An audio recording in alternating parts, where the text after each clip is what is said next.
Greetings, everybody. Welcome to TV Skywriter. I'm Pat Murray, your host. Here in Durham, North Carolina, we're going to talk about my favorite subject today, or one of my favorite subjects, which is jazz.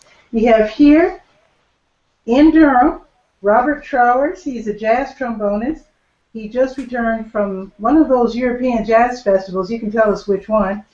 He's playing with Randy Yeah. Weston. He's played with Count Basie. He's also a music professor here in town at North Carolina Central University. Welcome to the show, Professor. Well, thank you for having me. Absolutely. Very happy to have you here. Well, I wanted to start out just asking you this. Um, why did you choose the trombone? Because to me, it's an amusing sounding instrument, with all the sliding and whatnot. And I'm wondering, at what age did you choose trombone and why? Well, I chose trombone at age 15. I actually started at 15. And the reason was, I think, because I actually just had more time to listen to a lot of different instruments and get a feel for what I actually liked.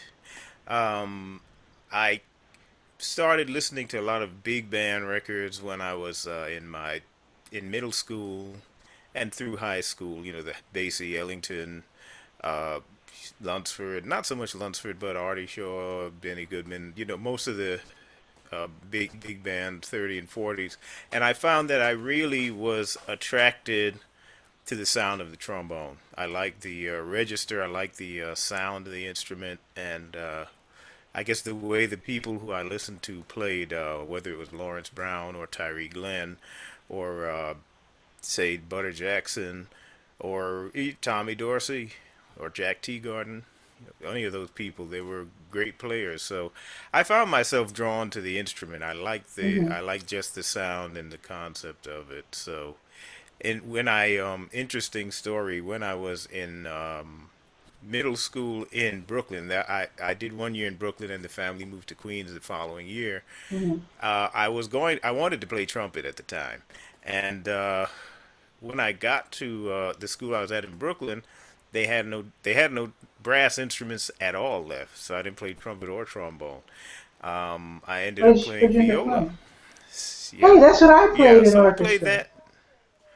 Oh, really? Okay. Yeah. Yeah, viola. So I did that Mhm. for about a year, and when we moved, then I ended up getting a trombone and getting some lessons, and ended up with the band that year. So basically, that was I had decided I had heard enough music, and although the trumpet was pretty high and bright, and it's sort of that exciting Hmm. instrument that so many people are attracted to, I just found that I sort of like the mellowness and the kind of vocal quality that the trombone had. Hmm. Slide makes that kind of sound possible, I guess. Probably when you talk about the amusing aspect of trombone, it's probably that because the slide can approximate the human voice in so many ways. Hmm. Now, I guess growing up in New York was a big advantage for you because there's actually jazz on the airwaves, right? Back when you were a kid. Yes, it's not as much when you're talking about radio. Yeah, when you were I, a kid, you had access to jazz. You were probably I, listening to it on the I, radio, and you would think so, but it really wasn't. Um, at one time, maybe when I was younger, before I really got into jazz, there seemed like there probably were quite a few stations, or at least a few, maybe Mhm. two, three, four, maybe. But by the time I was in college, which we're talking about now, the late 70s, there Okay. were relatively few stations. I remember that I know one of you had the memories. WRVR. Right, yeah, WRVR. In fact, I remember RVR was the station I used to have on my clock radio when I woke up in the morning. And I remember when RVR changed to a country and western station. It happened overnight I because remember that too. I Yeah. woke up that morning to a country and western music, and I started searching the dial to see if I was in the right place. See So, if you're in the right town. yeah, See, my exactly. see, I had a great aunt in the Bronx, and so I Uh-huh. would visit her. And I did notice right before WRVR switched, you could tell something weird was in the air because they were only playing real obvious standards. Uh, You know, like okay. they weren't playing anything esoteric. It's almost as if they were stripping away all of their music and just playing just the best known. And I Right. was really Okay. suspicious because they weren't going out on a limb anymore. And Right. then they made the switch. I do remember, it's probably still on the air. What is it, WBGO? Yeah. BGO. That's a Yeah. That. that's a real hip station. Yeah, and they are located in Newark. Hmm. I don't think there is actually, except maybe for a college station or two. I don't think there's really a jazz radio station, a station dedicated to jazz in the five boroughs, like we have Wow, here, that's WNCU. I don't think there's sad. actually a dedicated jazz station in New York City. I could be wrong now. I mean, I've been here about, this is my 10th year, Hmm. so I don't know, but I have not heard any of my colleagues in New York talk about any new jazz stations or anything like of that nature. Well, I'm from Chicago, and WBEZ, the NPR Right. station, got rid of jazz a few years ago. Uh I huh. just can't believe it.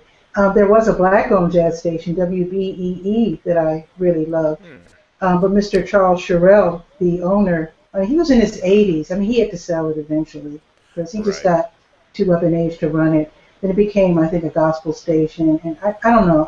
I think it's off the air now.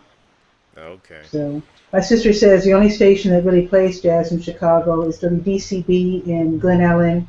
And of Uh course, huh. WHPK, which is like a community station that Right. emanates from University of Chicago. That's the station I had my show on when I was in I Chicago. see. Yeah. But it seems that jazz is getting harder to find. What do you think? Yeah, it's harder to find than it should be, but I don't know exactly how to address that, aside from the regular industry, commercialism of the industry as such. Now there's not Mm-hmm. a lot of support for jazz. Jazz is in a very interesting place because it's obviously not what we would consider popular music now. Mm-hmm. And although we hear a lot of lip service given to it as being America's indigenous musical art, it's not really, or indigenous musical art. Or It is America's not being, classical music. yeah, as some put it, yeah. But there is no infrastructure to support it as there is for America's European classical music. Mm-hmm. Symphonies, orchestras, ballet companies, they have huge machines behind them to keep them running and keep them well funded, and that is something that jazz doesn't have. So although in some circles it might get the respect of symphonic music, it doesn't Mm-hmm. get the support of symphonic music, and Okay. it's not selling on a par with pop music. So it's not garnering a lot of support in the commercial music industry either. So it's just What a about that? strange place. What about that? What some people call smooth jazz. Some people call it Uh-huh. contemporary. Doesn't that help jazz somewhat because people are drawn to it who might not know about straight ahead jazz, and they might get lured in through smooth jazz, right? Well, I kind of I doubt that that really is the case. I think it's a nice it's a nice way of validating folks who want to do smooth jazz or whatever. But I don't really think that it does, and it has a lot to do with the fact I think that smooth jazz uses pretty much the basic beat of what we know as pretty much popular music, funk, soul, and all Mm-hmm. of that descends from rock and roll, which Mm-hmm. descends Funky also blues. from R&B, the Mm-hmm. early R&B, Louis Jordan and folks like that. And we discussed this in jazz history and styles and analysis class that what we hear when we go from R&B, sort of the Louis Jordan, and Mm-hmm. the great show we have here. I always tell my students to listen to is 8-track flashback, because you hear the transition from the swing, what we call swing, which is Mm-hmm. basically a kind of triple meter against duple meter feel that gives it that kind of lope. And what happens when we get to the folks like Chuck Berry, Little Richard, is that the eighth note becomes square. It becomes like a very formal 2 meter, just like march music, symphonic music. The eighth note is very square. In jazz, the eighth note is not squared. So It's you what mean we call instead of da da da da da, you mean da da da da da? right, exactly. Mm-hmm. When you listen to the Good Golly Miss Molly, or you listen to Johnny Be Good, which is great, which is, it's enjoyable music. I have no problem with it, but there is a difference. Mm-hmm. So, smooth jazz, their basic pulse derives from that lineage, Mm-hmm. which is a different lineage than jazz. So I have not seen a lot of cross. I don't believe that smooth jazz encourages people to listen. I remember when Kenny G came out years ago, people were saying, well, it's good that Kenny G is here because that's going to make John Coltrane more popular because they both play soprano saxophone. Not too many Kenny G Mm, fans listen to I don't know. Train. Oh, I So, don't know. I think a lot of times these are these Although wait, are uh-huh. it might not be as big a jump to go from Kenny G to Wayne Shorter. See what I'm Maybe saying? not. Yeah, Yeah. So you know. I don't know. Oh yeah, it's just that again, it might not be a big jump, but if you don't know that jump is there, Oh yeah, right, how right. many of the folks that listen to Kenny G have any inkling that there's somebody like Wayne Shorter around? Hmm. And that has to do with the way we disseminate jazz. Yeah, there might be a lot of people who might even have gone and checked out Train after hearing Kenny G, but they have to know that he exists. They have to know That's that true. That's that's true. part of, and I don't think that's happening. That would Okay. happen a lot more, with if jazz had this sort of infrastructure that you know other other musics have, like classical music, or what we call classical, symphonic. Hmm. I mean, when Diodato did a fifth of Beethoven, any That school was kid knew where that came from. Every he did every school kid knew. he did 2001. I think Walter Murphy Hmm. or somebody else did Fifth of Beethoven. But I know what you mean though. Right. Yeah. No, So that wasn't Walter Murphy. He did the Ode to Joy thing. But anyway, I know what you mean. I know what right. you mean. Yeah. So the thing is, the reason that uh, even kids that might never have sat down in at a symphonic concert, they're aware of that theme. You know. But you know Um, how a lot of us got into music in general when we were kids? Now we're about the mhm. same age, I guess. I'm Right. 57. Yeah. Um, Yeah. Cartoons Right. and TV shows. I mean, when it comes to classical music and jazz, well, I Yeah. have to admit that my parents liked jazz, and I did hear it in the house. But Uh-huh. I really heard it being used to its best effect. I felt as a little kid, seeing it in cartoon, hearing it in cartoons. Same for classical Yeah. music.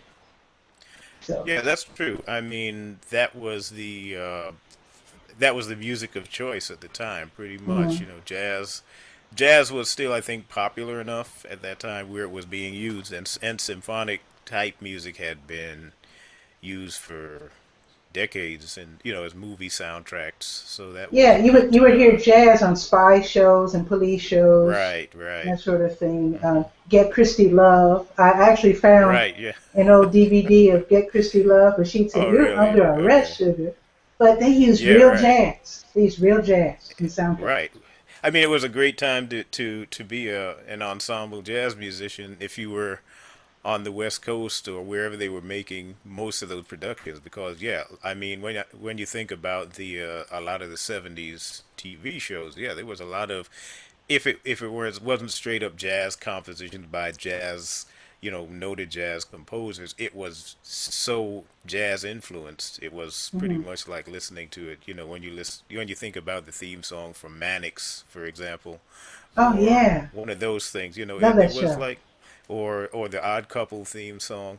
Hmm. All of those things were, but that was But that was cats like a let's specific see, time. Lalo Schifrin and Yeah, Dominique Neil Hefti did Frontier and Neil some. Yeah, Hefti. right. And Quincy Jones did Yeah, a lot of Quincy TV did music. some. Oliver Yeah. Nelson, Hmm. and Yeah, a that was lot of really those. awesome. But I noticed Yeah. that nowadays, when you watch movies, the soundtrack very often is made up of songs from pop music, not music that's Right. composed for the movie. I True. have a Yeah. I have a problem with that because you're not really introducing people to new music. They're hearing stuff they're already Yeah. familiar Well, with. you're taking the cultural view of this rather than the commercial outlook. Oh, You well, know. I want people So to like jazz, like it. yeah. Well, we don't we all? But it's there's a sort of when you start talking about commercial music and its applications, it's really largely it's not up to artists. Artists aren't ultimately the ones making the decisions about what gets used. I Hmm. mean, it's largely folks who are looking at, well, how much is it going to cost to do this, and Let me are we ask you willing to put this. this much into it? I want to ask you this because you're from New York. So I don't know Hmm. who you know, and I know you played with Randy Weston and Count Basie and people like that. But have you Hmm. ever known anyone who was playing jazz and then had an enormous hit like Lee Morgan, Speedball?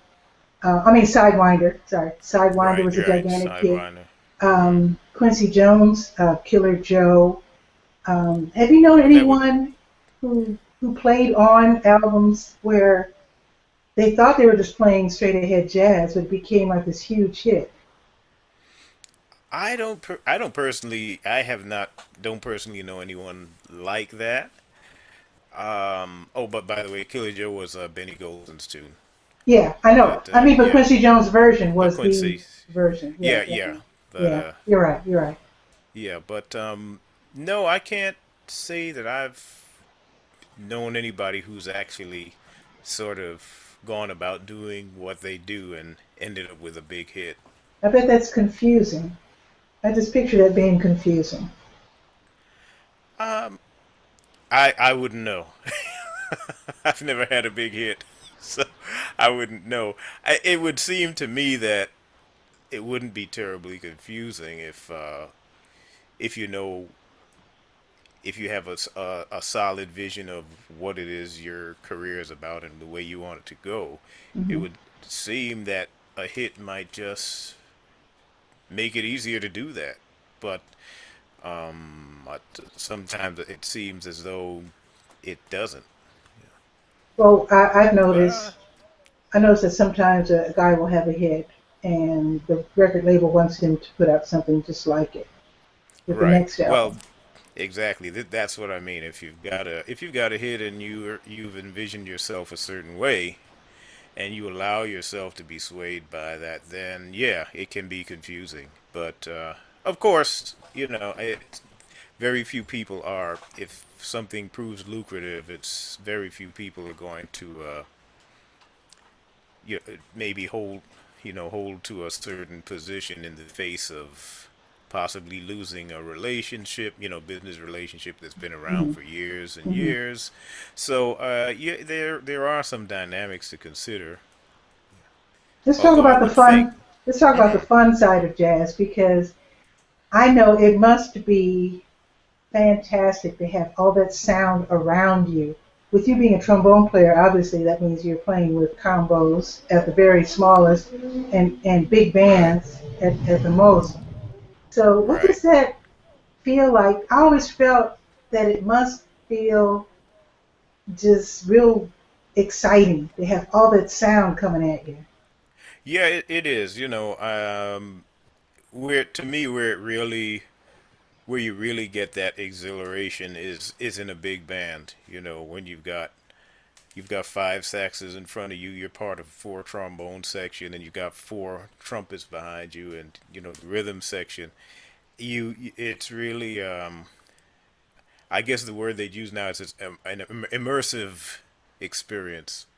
Okay. It's you feel like you're in the middle of almost like a living organism. You feel like a cell in an organism almost, and it's a really interesting feeling. I When I did the Vanguard band, I was very I had one tune that I used to love, which was "Little Rascal on a Rock," which was one of Thad's great arrangements. And to me, when we were playing that, it just felt unstoppable. The momentum of it was amazing. Yeah, I'd Wow. have Is to that Thad say Jones? it's Is that Thad Jones? yeah, Thad Oh, Jones. okay. Yeah, Okay. Well, yeah, with you Thad being Jones. an instructor at North Carolina Central University in jazz program, I'm very curious. I have heard students from NCCU play out. They play out and about, and I've heard them, and I'm really impressed. In fact, let me tell you this one thing. Right after I moved here, I went to the Durham Arts Council. They had a concert by this Brazilian guy I really loved, a trumpet player named Claudio Hojitu. And Okay. he was doing his thing with his musicians. Then at the very end, he invited some NCCU students. I guess it was prearranged. He invited them to Right. jam with him. And I Uh-huh. was amazed because they more than held their own. I was not expecting Yeah. college students to be that good.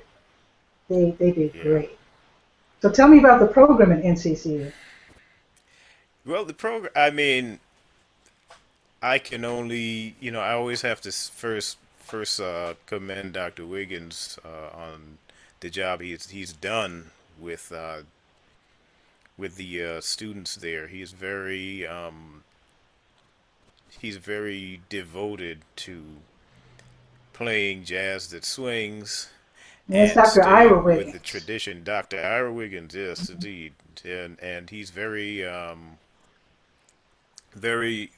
committed to keeping the tradition and teaching the students in that tradition.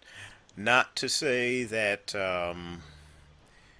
once they leave us, that we expect them to necessarily stay in that same mold. I mean, the whole idea is we want to give them the basic tools and the basic concept of the music, and what they choose to do with it from there is up to them. Sure. But That's but anybody getting a college degree. well, we would hope, that's what we would hope. But yeah, that's what he's done, and I'm proud to be a part of it. Helping out is just try to instill in the students the importance of following the tradition, listening to the great, the masters and their recordings, and trying to get the feel that they got. Trying to get the feel. It's not so much when we have them transcribed, it's not so much about having them go back out to play what they've copied off of someone else, but the whole idea is to see if you can match the feel that those musicians got, because that's really what this music is about. It's feel. And Right. if you don't have that, it doesn't matter how well you can play, how many notes you can get out of your instruments, or how well you can manipulate the instrument you play. If the feel is not there, then the tradition really is not being continued. So he's been very effective at getting that done, and personally, like you say, I've been very impressed being there. I'm happy to be a part of it. Well, I know we kind of got a little sad there in the beginning of the show talking about how jazz isn't as popular as it used to be.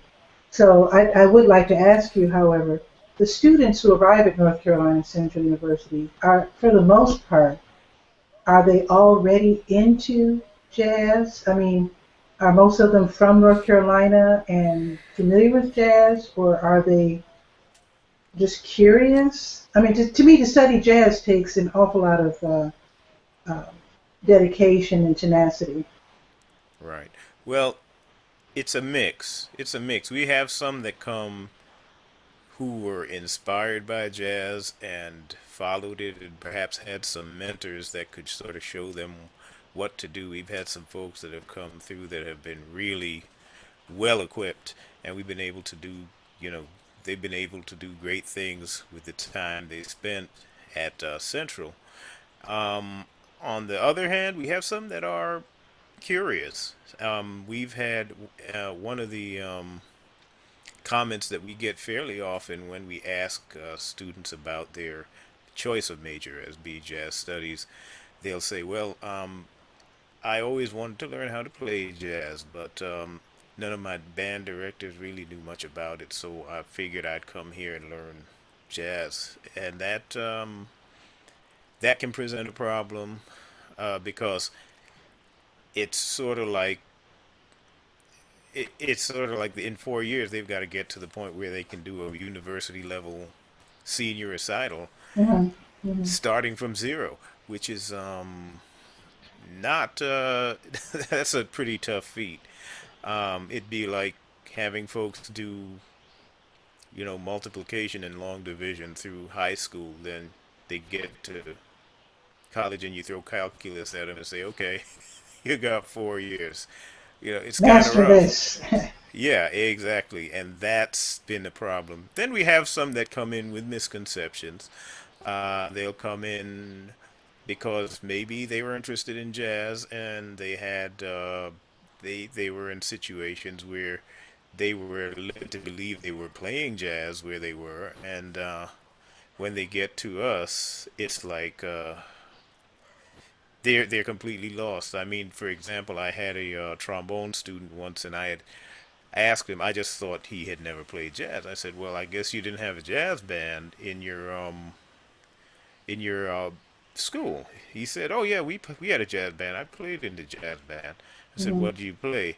He said, "Well, we played Mr. Magic by Grover Washington. We played This Christmas by BB and CC Winans." And so there are some kids that come to us thinking jazz is a completely different thing I than understand. the tradition.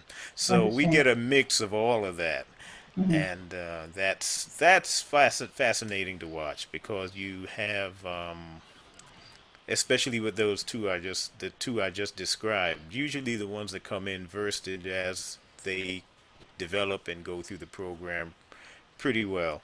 Hmm. The ones that come in with the misconceptions or the ones that are curious what happened by the second semester, they realize what a monumental task they have.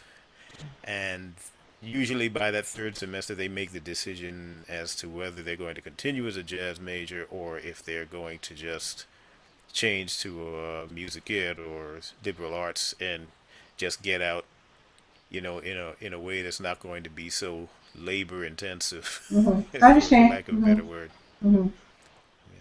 So would you say that most jazz students don't really become performing artists, right? A lot of them probably are enriching their lives and going into something else, or do you think that, Well, yeah, go ahead. the jazz majors that come in prepared, they generally end up being able to perform, and we generally tend to have them do our jazz studies with the music education licensure because it gives them additional career options, and this way they can choose to be. I always try to get them to see how they envision themselves after they leave the school. Do you see yourself as a performer who teaches, a teacher who perform, or some other kind of combination? And I want to get them thinking about that at the beginning so that Hmm. they realize that, yeah, I got to have a strategy because I always tell them what was there for me is not going to be there for them.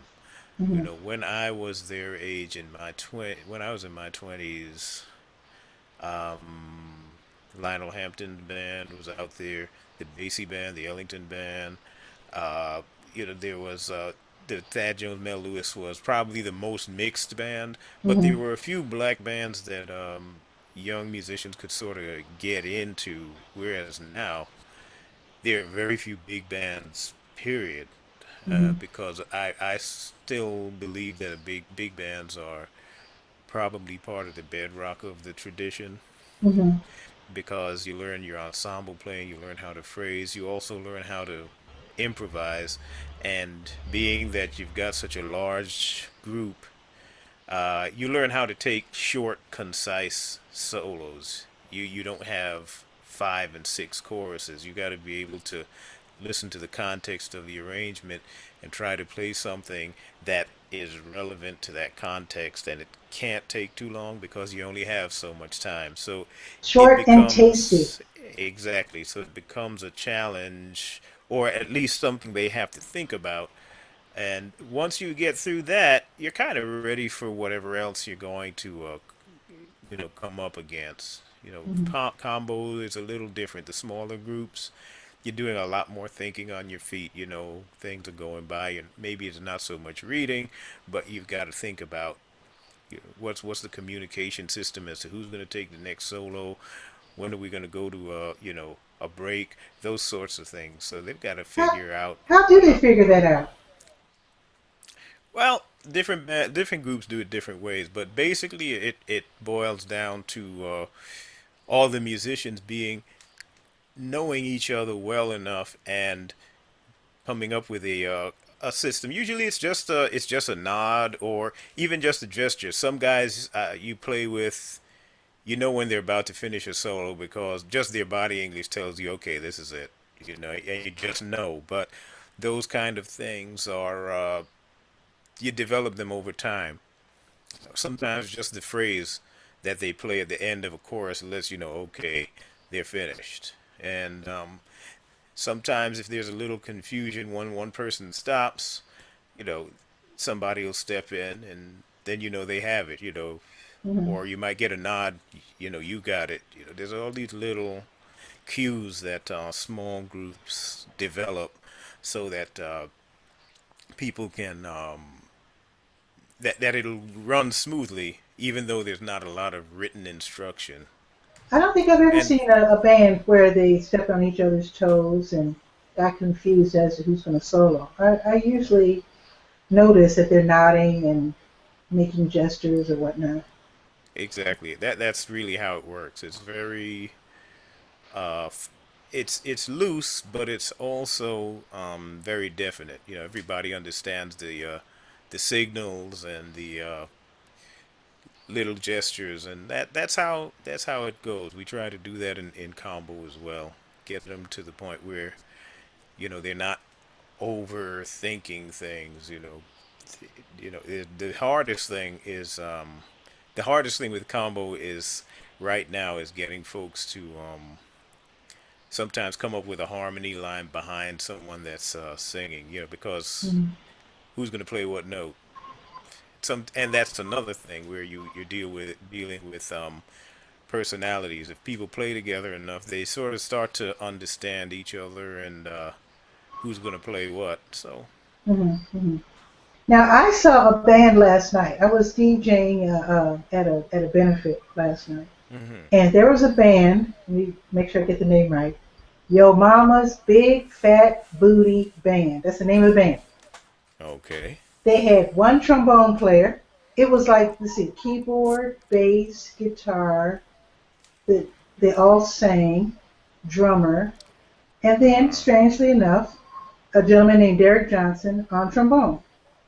And okay. I was really fascinated by this guy because he was the only horn player. He was able to excite the crowd with a trombone. I'm just not used to seeing that in funk. This is a funk band, and I mean hmm hard hitting funk band. And he also had some devices on the floor. I was watching him, and he would be playing his solo, hmm and but you'd hear two trombones, one high and Okay. one low. and I thought that Right. was very exciting. Okay, yeah, yeah. Well, they do have effects boxes now, just like what they use on guitars. Hmm. Hmm. Once you're amplified, you can do anything with that signal, that electrical signal that comes out of the microphone or the pickup or whatever you happen to be using. So they can basically use the same effects as a guitar or anything else. For I don't know if you might not remember, there was something at one time that Selmer put out that did that same thing. It basically, if you played a note, it played an octave either above or below. Hmm. I just hadn't seen Uh, it for a trombone. I think I've seen it for guitars, I it's, guess. right. Yeah. So, Like like I say, it's now. Did he have a pickup on his instrument, or was he just playing through a mic, or I think he had do you a, remember? remember when Miles Davis had that little microphone at the end of his of the bell, I think you call it. I think he had Right. that. Okay.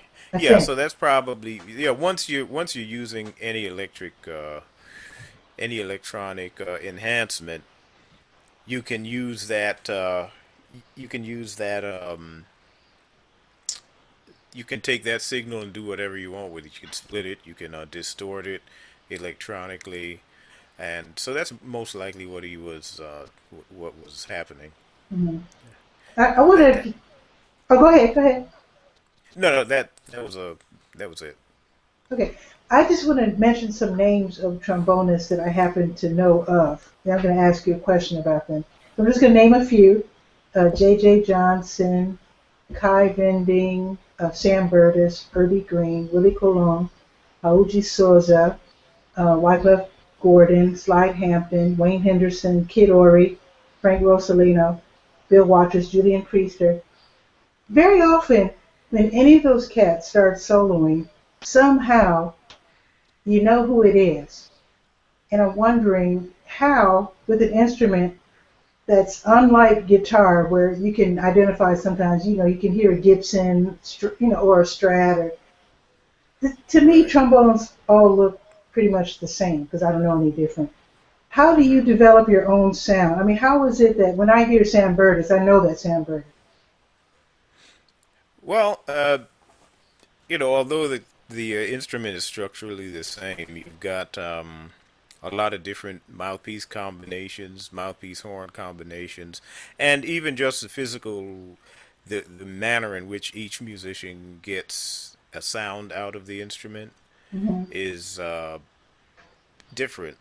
The way the embouchure is formed, the way you Is that handle the your way you hold air. your mouth? Is that the Right, embouchure? yeah. Yeah, Okay. embouchure is right. When you've got it against the how you produce the vibrations with your lips and So how you there's use so your there's more than a air. way to do that. There's well, let's put it this way. Depending on how you do it, that will influence the sound of the instrument. It'll Hmm. influence the way it sounds in different registers when you're playing high or playing low. And then also your just physical responses, your reflexes uh, with the slide and your tonguing. Everybody's a little different. So once you put different people, and then the trombone is a very, it depends on a lot of physical aspects. The average, every trombone, the only way you separate your notes is you've got a tongue. There are no valves, like trumpet or horn or saxophone or where when you hit a valve, you get a natural break between the Hmm. And that's there's the nothing like buttons. that, right? Hmm. Yeah, so there's nothing to do that on the trombone. So everybody sort of has to come up with their own tonguing technique, and in jazz especially, where there maybe has always been more room for individual variations where that's concerned. In the symphonic setting, there's sort of like an established, approved sound that everyone is trying to get.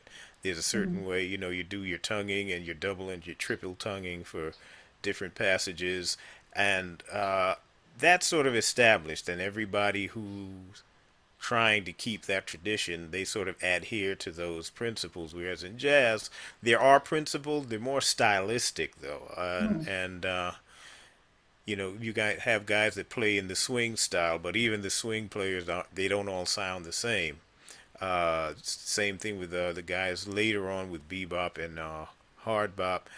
Everyone's approach to the instruments are a little different.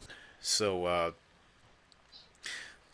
I'm trying to think of if there's a better way to say that, But but what's your basic. approach? My approach? You mean as Yeah, far as when you play. What does Randy Weston want you to do when you play trombone? well, fortunately, Randy Weston wants me to do.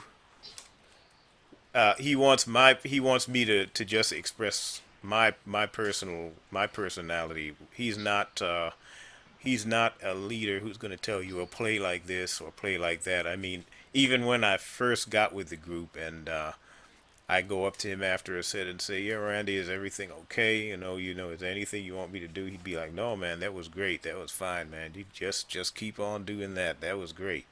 So Just he's keep on hiring coming you with it." because he wants you.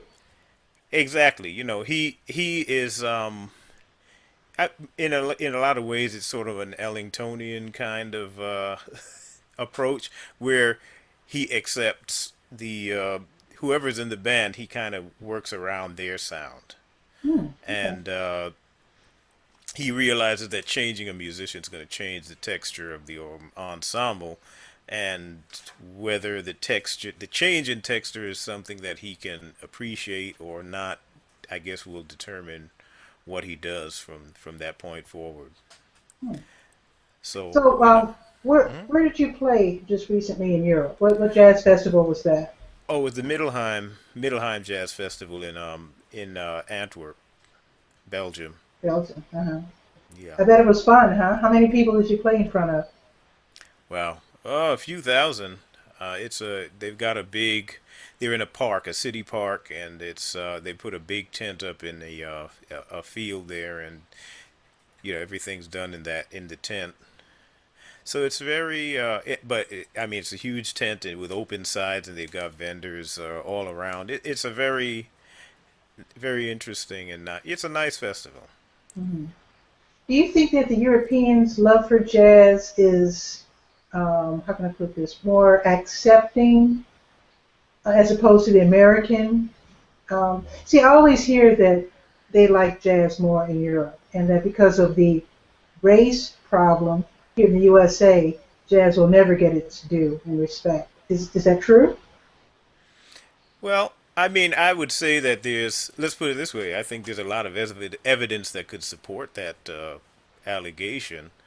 Whether or not it's the ultimate truth, I wouldn't pretend to say, but I would say that definitely, if we look back over the last few decades, you could definitely make a really good argument for that. But what I will say is, what I think one of the differences is that I guess because of European history, their history on that continent, culture has always been considered, I suppose, to be a given, something Hmm. that you're supposed to have, and it's something that's supposed to be supported, and so they have an appreciation for arts in that sense that art should be supported because it's art. Hmm. America was built on mercantilism and capitalism, and largely it's about, well, a lot of things, their worth is judged in terms of the amount of money they generate. Hmm. So And plus, the I the think, the the whole idea of the market, you know the market will determine the value of something. So okay, if okay. that Hmm. becomes your Hmm. bottom line, then naturally that the national policy toward things like arts is going to be markedly different than in Europe. Hmm. I hope that, well, it's probably not going to change anytime soon, but it would be nice if it did because I think the arts are just so important. I can't stand it when I hear about music and arts programs being cut from schools. Some kids say it's the only thing that they enjoy in school. They look forward to that. And Yeah. I just hate the fact that I don't know. I just think that for many Americans, that is something that we've given to the world that they appreciate that we don't appreciate ourselves, and that it's a huge gift that we're in a way giving away. Yeah, I mean, I think, and a piece of it, I guess, is human nature. In that, I guess the town that's built around the well, they think a little less of water than the town 2 miles away from the well that I has see to what you walk mean. those 2 miles to get there. Yeah, This country has been used to jazz, and the highest level of jazz performance in the world for a long time. So it's kind of not a big deal to them. Whereas in other places who have always patterned, themselves sort of after the American jazz musician, or the American jazz aesthetic, shall we hmm say, hmm uh, they have a little different and more fervent appreciation for it. For us, it's, well, jazz. It's jazz. So. it's take for granted. It's like New Whereas, Yorkers who don't bother to go see the Statue of Liberty exactly, yeah, because that's I know exactly. so many New Yorkers who haven't been to any of the tourist spots because Yeah, they're New Yorkers yeah. and You it's see, yeah. there. You pass it, if you work on 7th and 35th, you pass the Empire State Building every day. So why go And in? It's right there. then as tourists go, they were like, "Oh my God!" And they're like, Exactly. "Ah, no I went big to the deal." yeah, I went to the Statue of Liberty with I think it was my 5th grade class, and I think that's the last time I went. Wow. Oh man. Yeah. So yeah. Now I haven't been. There's the new Ellis Island exhibit, which I haven't seen at all. That hmm was built. That was completed after I had left. But hmm yeah. So yeah, it's that sort of thing where people, if you're the proximity effect, sort of has hmm something to do with it. And I heard that, or I read that in Japan, when musicians who weren't such a big deal here would arrive in Japan, they'd be mobbed as if they were the Beatles or something. I know you've heard about Uh, things like that happening. Maybe it's well, over exaggerated. I don't know. That's what I heard. well, I think it's kind of exaggerated, but I think that what you see in Japan is very much like what you see in Europe. They have a very high regard for American jazz musicians, and even Japanese jazz musicians who've studied in America or hmm who've come to America and played for, say, a certain number of years with American musicians. Their stature will be sort of a little higher than those who've never left to go to America. So yeah, it's just a matter again of the appreciation. hmm Plus, I just think that they're just thrilled that anybody's going to see them because they're so far away. Um, I think that they're just thrilled just to have someone to come perform in their country. They make a Yeah, big deal about it. yeah, they make a big deal about it, and but it's again, I think when you look at Japan too, they have a very long history of cultural music in their society as well. Hmm, When you look at good point. kabuki theater and those different things that they have a very high they have a very long-standing tradition of culture in their society as well, and they have a great deal of respect for culture in different forms coming from other places. It's I don't. I think that's what it is. I don't think it's so much that they're not amazed that people come over there, because I mean they have festivals and artists coming over there on a very regular basis all the hmm time. hmm But they do their level of respect is just same thing. Same thing like how European jazz fans are. Do you think that things will ever change in this country? Because in a way, when you compare our attitude being so market driven, it's kind of like we're scruffy, unsophisticated people sometimes in comparison. Do you think that will ever change in terms of getting more funding for jazz the same way classical orchestras are funded? That I think, like you said before, I think that's a long way off. But then I didn't think I would live to see a black president either.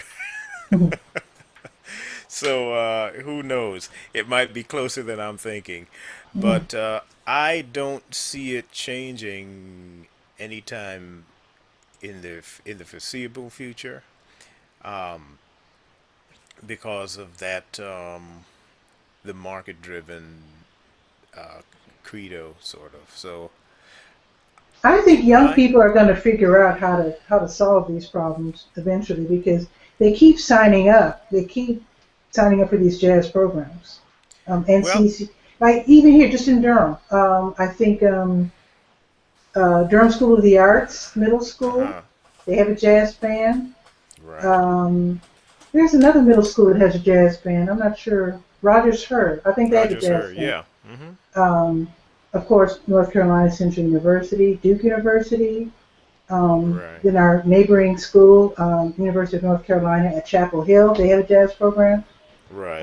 And then Shaw University has a jazz station, as well as Mm-hmm. our station, Right. WNCU.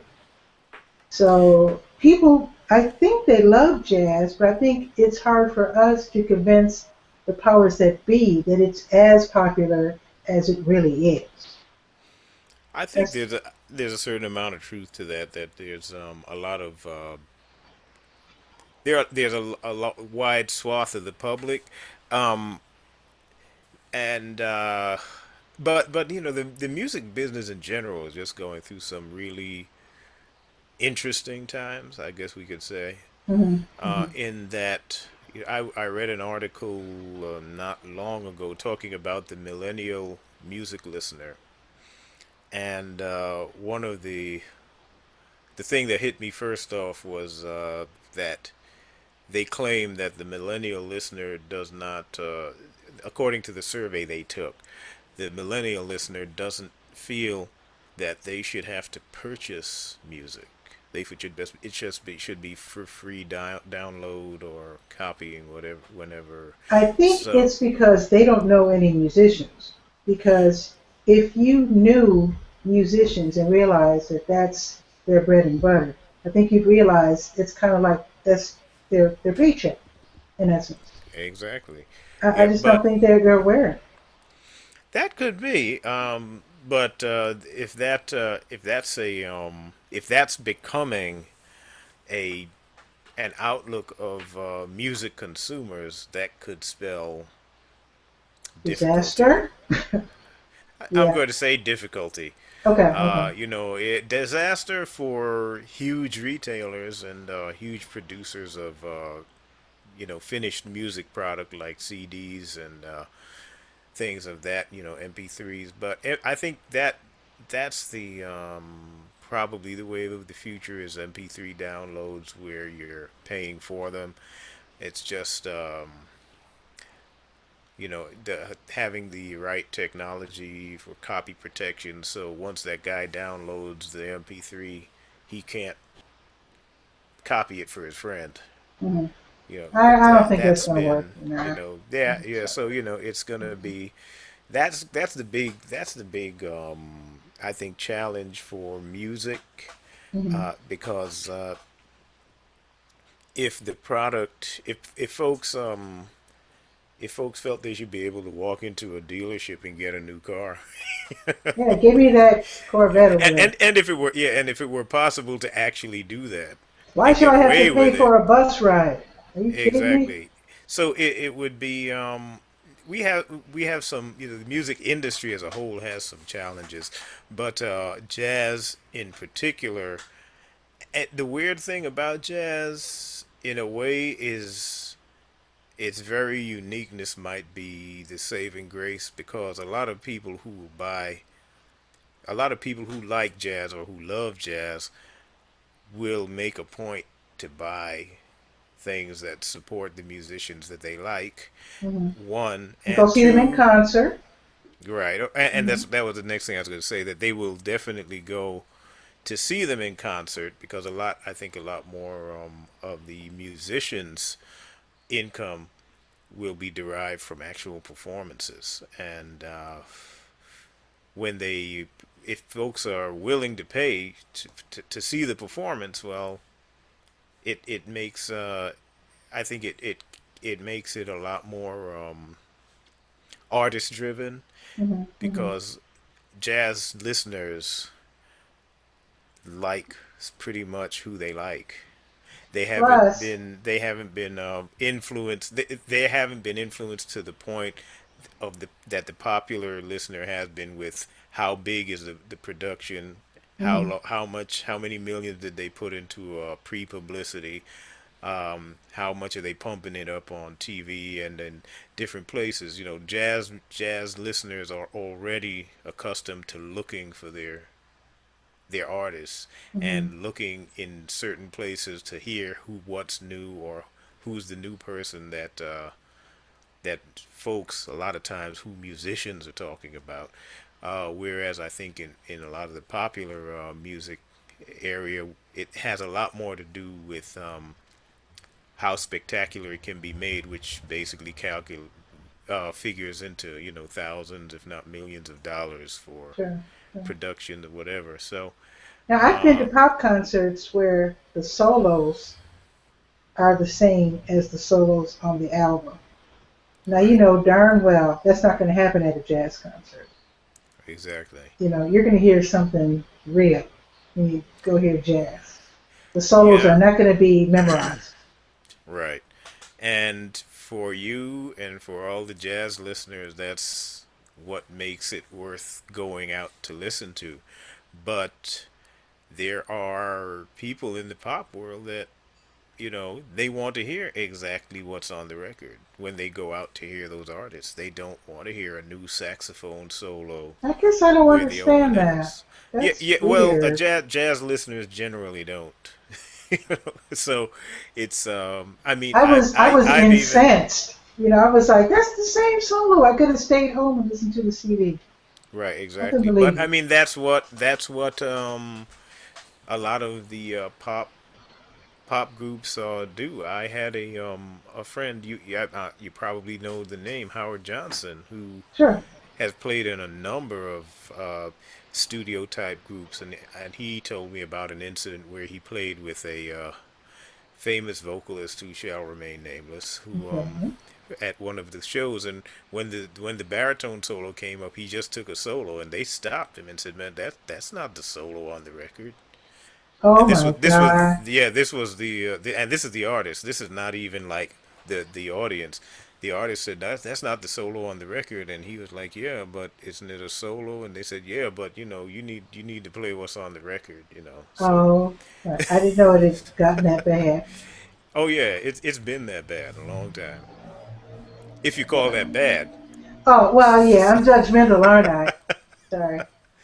Yeah, but you know, that's what I was saying. It's so much of it is driven by, you know, the perception of the public. So if you can amass the capital needed to influence the public a certain way, then Mhm.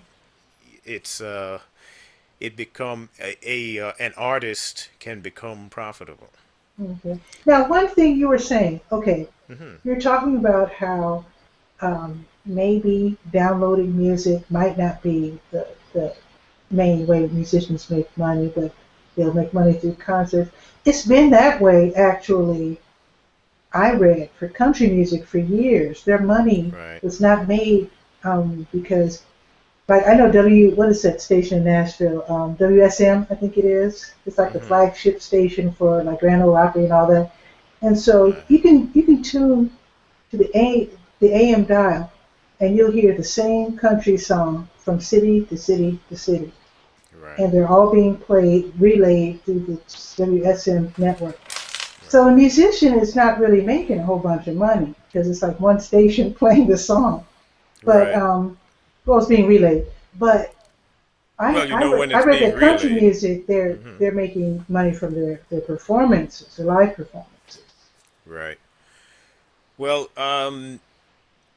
the thing is that keep in mind that even though it's being relayed, every time it's played, they do get a royalty for if it's original. Whoever wrote the music, they get a Okay. royalty.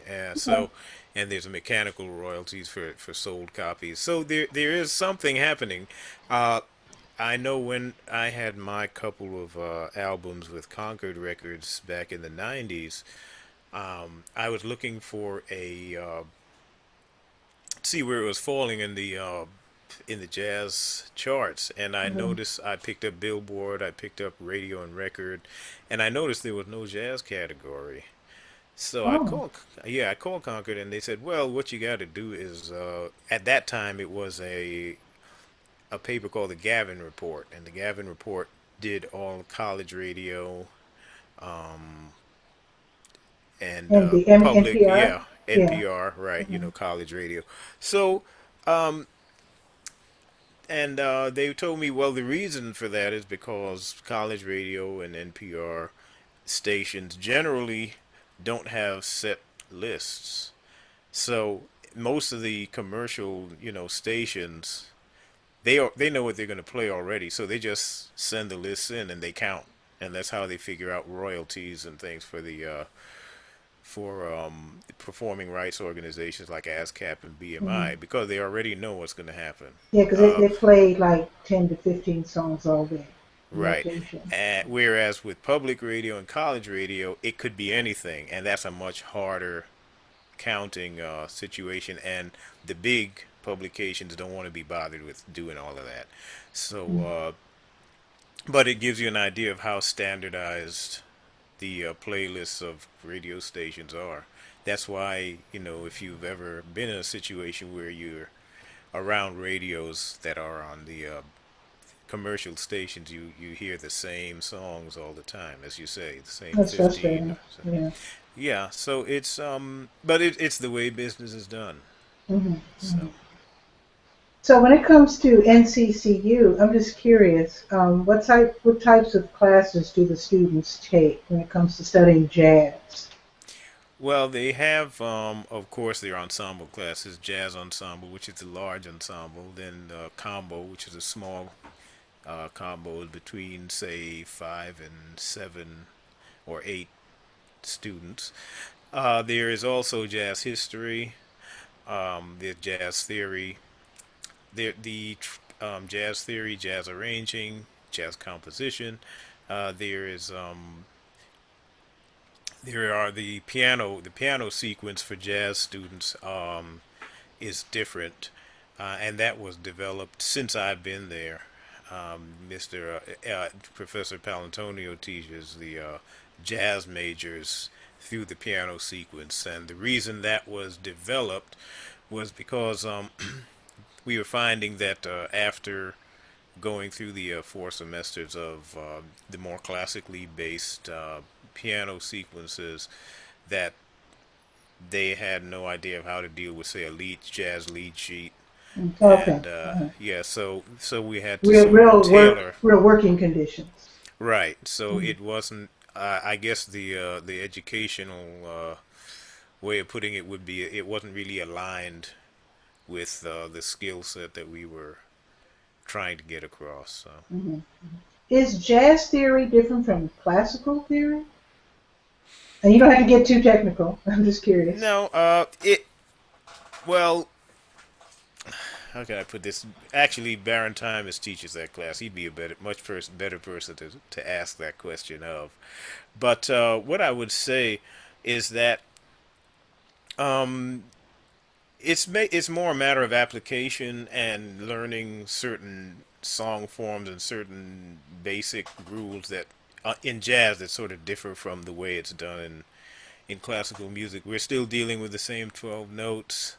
We're still the way the chords. A lot of times, the way a chord is described Hmm. is different in a jazz setting as opposed to a classical setting. Okay. And so there are different. There's small differences like that, but they can make a big difference if you don't know what they are talking about.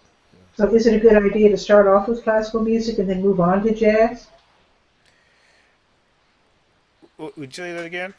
I Is, didn't is get it a you. good idea if you're a young musician to still learn classical music? Start off with that maybe, and then move on to jazz? Depends. I would say that it can't it can't hurt. I think you have to do both. Let's put it that way. I think you have Okay, to sort of okay. have your foot in both places, and the reason Hmm. I say that is because um, the most famous example I guess I can think of is Mary Lou Williams, the jazz pianist and composer arranger.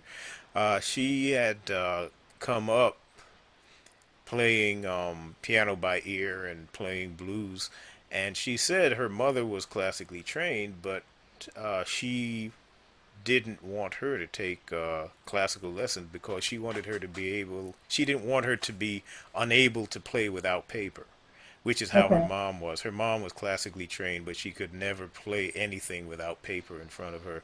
And Hmm. she didn't Hmm. want Mary Lou to be that way, so she had her listen to a lot of good pianists, and they had a good piano in the house, and apparently musicians from the neighborhood would come around and play. And she ended up catching on and getting quite good. Hmm. And so I can't say that there should be. I think sequentially they both need to be sort of. If you can have your hand in both of them at the same time, I think it probably would be the best way to do it. I think it would expand your job opportunities. I mean, I know some cats back home in Chicago. Hmm. They play jazz, but they also play behind the shows that come to town. When I say shows, I mean like the Broadway type shows, Right. which require, I guess, standard reading skills, playing more straight ahead standard music as opposed to the jazzier music. You know what I mean? The Broadway type Yeah. music. Yeah, I know what you mean. And I'd say yeah, you need to if you're going to be and that's another angle on what I call being a commercial musician if in the sense of selling your selling your services to the industry. Yeah, you have to be able to read. You have to, and I mean the thing is, if you some of the jazz charts, some of the big band charts that Thad Jones and some others have written are as hard or harder than anything you're going to find, in a show. But it's a different approach, so it's good to know both approaches, and even show music, although it is more, it's a little more straight and a little more close to the symphonic ideal. It still is sort of jazz tinged to an extent, Mm-hmm. not Mm-hmm. much of an extent, but to an extent. So it's good to know both things, and I'm not sure if a person playing jazz, and especially if they came up in big bands where you had to be able to read and blend and do all those things, Mm-hmm. I don't know if they would be less equipped to do that than somebody who was symphonically trained. Okay. It Now just depends on the here's background. my here's my last question to you. I've been lucky enough sometimes to hear about musicians coming on campus at North Carolina Central University, like Benny Golson. And I'm wondering who chooses the musicians who visit the campus and the students of NCCU, and how do you choose them, and what do the students get from having those masters in their midst? Well, the final decision is made by Dr. Wiggins. We discuss it, and come to a sort of we give him our inputs, and then he makes the final decision. And in the case of a Benny Golson, or as we had before, Joe Chambers, or Stefan Harris. Stefan Harris, Mhm. uh, they get a huge amount from it because these are people who are at the forefront of the music, as especially as far as visibility, and they get to share with them the things that they did to get to the point that they're at, and that's something that having Branford Marsalis be as the artist in residence and Joey Calderazzo, that's something that we, we can't give them that piece, which is great. Which, I mean, in a way, being a professor of a major, somebody majoring in your field, it's almost like being a surrogate parent. After a Hmm. while, kids get tired of hearing the same person tell Hmm. them what to do all the time. Yeah, yeah. So sometimes, if another person who they respect for whatever reason comes around and says the same exact thing, Hmm. it has more of an impact on them, or it makes them consider the fact that, well, maybe this person kind of does know what they're talking about. See, they'll say, "Oh, he said the same thing in a different way." Right. And that, so a lot of it is that also, that they need the reinforcement from people. If somebody, and we tend to, like you say, the well water, the whole water and well thing, Hmm. they hear us, they see us every day, so it's no big deal.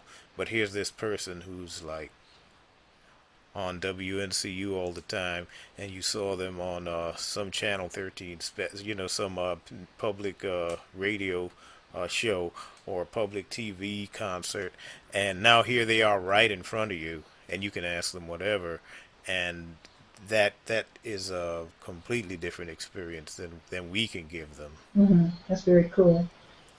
It Well, is. well, North Carolina Central University has a wonderful jazz program, and even though it's NCCU is an HBCU historically, but it's also a state university.